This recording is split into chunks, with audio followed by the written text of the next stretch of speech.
여러분 안녕하십니까? 이어서 원주권 뉴스입니다. 원주를 비롯한 영서 지역에 이틀째 폭염주의보가 내려지면서 찜통더위가 이어지겠습니다.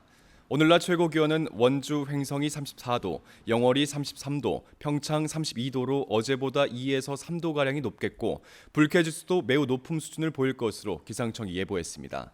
주말인 내일은 태풍의 영향으로 영서 남부 지역에도 비가 내리겠고 이번 비는 모레까지 10에서 70mm의 강수를 기록할 것으로 예상됩니다.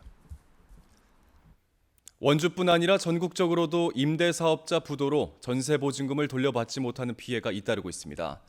다른 지역에선 피해자나 자치단체가 어떻게 대응하고 있는지 김진아 기자가 알아봤습니다.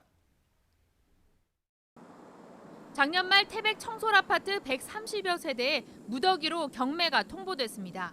원주 청솔아파트처럼 임대사업자가 은행 대출금을 갚지 않은 건데 같은 아파트의 또 다른 임대사업자도 최근 은행 연체에 따른 부도 상태로 240여 세대가 경매 위기에 처했습니다. 이 임대사업자는 원주 청솔아파트 전세금을 내주지 않은 임대업체의 관계사이기도 합니다.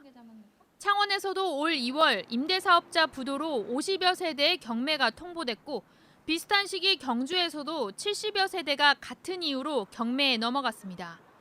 아파트 가격 하락으로 전세 보증금과 대출이 집값보다 높은 이른바 깡통 전세가 속출하면서 전국적으로 임대사업자 부도 피해가 잇따르고 있습니다. 집값이 오를 땐 전세가를 올려 수익을 챙긴 임대사업자가 깡통 전세 상황에서는 손해를 보지 않겠다는 심산입니다. 태백시와 창원시는 LH에 해당 가구의 매입을 요청해 현지 실사와 법률 검토가 진행 중이고 창원의 세입자들은 임대사업자를 사기 혐의 등으로 검찰에 고소하기도 했습니다. 임차인 대표회 이런 부분들 이제 구성 지원하고요. 변호사 법률 지원 이런 부분도 있고. 부동산 임대 사업자에 의한 서민 피해가 확산되고 있는 만큼 보증보험 가입 의무화 확대 등 제도적인 보완 장치 마련이 필요해 보입니다. MBC 뉴스 김진아입니다. 엔진이 과열되기 쉬운 여름철이 되면서 운전자들의 주의가 필요합니다. 횡성소방서에 따르면 지난 10년간 발생한 차량 화재 161건 가운데 과열과 과부하로 발생한 화재는 전체 40%인 65건을 차지했습니다. 교통사고로 인한 화재도 18건으로 나타났고 부주의와 연료 누설 등이 그 뒤를 이었습니다. 횡성소방서는 자동차 점검을 정기적으로 하고 차량용 소화기 또한 비치해야 한다고 당부했습니다. 평창군 대관령면 지름의 마을에 스키와 황태덕장을 주제로 한 벽화거리가 조성됩니다. 길이 150m의 벽화에는 1960년대 국내 최초의 스키장이 개장했고 국내 최대 규모의 황태덕장이 들어선 대관령 지름의 마을의 예전 풍경이 이야기 형식으로 표현됩니다. 평창군은 벽화거리가 완공되는 9월 이후 관광객 유입은 물론 마을 환경 개선 효과도 거둘 수 있을 것으로 기대하고 있습니다. 원주경찰서는 피해자들로부터 가로챈 돈을 조직에 송금해온 보이스피싱 조직원 33살 A씨 등 3명을 전자금융거래법 위반 등으로 구속했습니다. A씨 등은 지난 5월부터 석 달간 택배원을 통해 배달된 체크카드에서 모두 8천만 원을 인출해 조직에 송금한 혐의를 받고 있습니다. 이들은 송금 대가로 인출금의 3%를 수당으로 받아왔다고 경찰 조사에서 진술한 가운데 경찰은 피해액이 더 있는 것으로 보고 여죄를 조사하고 있습니다. 고 노회찬 의원에 대한 추모 행사가 도내 4곳에서 진행됩니다.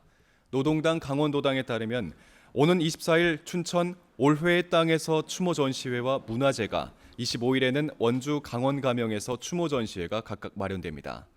강릉과 속초에서도 추모 전시회와 문화제가 진행되는 등 도내 4곳을 돌아가면서 추모제가 진행됩니다. 횡성군이 지역 중소기업이 생산한 우수 제품의 판로 확대를 위해 TV 홈쇼핑의 입점을 지원합니다. 횡성군은 이달 중 지역 중소기업 제조업체 2곳을 선정해 TV 홈쇼핑 방송료 2천만 원 가운데 1,300만 원을 지원할 계획입니다. 홈쇼핑 진출로 지역업체 유통 채널을 확대해 지역 상품의 매출 증대와 인지도 개선에 도움이 될 전망입니다. 원주시민연대가 올해부터 지역의 초중 고등학생을 대상으로 찾아가는 소녀상 교육 사업을 실시합니다. 시민연대는 연간 150학급을 찾아가 아동과 청소년 5천여 명에게 평화의 소녀상과 관련된 교육 사업을 벌이기로 하고 교육에 필요한 강사 12명을 확보했습니다. 원주 평화의 소녀상은 광복 70주년이던 2015년 시청광장이 건립됐고 전국 최초로 자치단체 조례에 따른 공공조형물로 선정돼 시민들의 교육과 수요 집회 장소로 활용되고 있습니다. 여름 휴가철 특별 교통 대책이 추진됩니다. 강원도는 오는 25일부터 다음 달 11일까지 특별 교통 대책 상황실을 운영하고 주요 고속도로 나들목과 상습 교통 체증 구간에 우회도로 안내 표지판을 설치하기로 했습니다.